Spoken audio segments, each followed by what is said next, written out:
د سعودي عرب په مکه ښار کې په یو هوټل کې د اور لګېدو په پیښه کې 8 پاکستانیان چې عمرې ته تللي وو مړه شوي او 6 نور ژوبل شوي دي. د پاکستان د بهرنیو چارو وزارت په پیښه کې د 8 کسانو د مړینې تایید کړی دی، خو د مړو شوو کسانو په اړوند نور تفصیل نه دی ویل شوی. د راپورونو تر مخه پیښه د مکه مکرمې په شارع ابراهیم خلیل په یو هوټل کې رامنځته شوې ده. راپورونه وایي چې د مکې په هوټل کې مړه شوي کسان د یوې کورنۍ غړي دي. د سعودي عرب چارواکو تایید کړی چې پیښه د زیارت او جمعې په منځنۍ شپه کې شوې ده. ویل شوي چې په لومړو پلټنو کې معلومه شوې چې په مړو شوو کسانو کې سړي او ښځې شامل دي او د دوی تعلق د پاکستان د پنجاب صوبې د قصور علاقې سره دی. په سعودي عرب کې د پاکستان د سفارتخانې چارواکو ویلي چې د پاړوند د سعودي عرب د چارواکو سره په تماس کې دي او ویل شوي چې د اور د زیاتوالي له امله په مړو شوو کسانو کې د ځینو د جسدونو حالت داسې دی چې پیژنګلو یې نه کېږي. د هغو به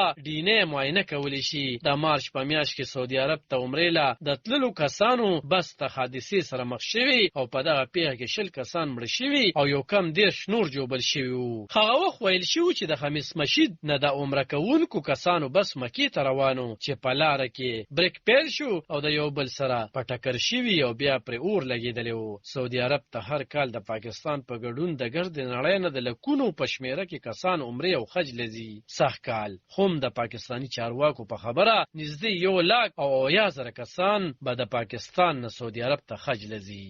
علب خان شیرپو، دلبر نیوز 400.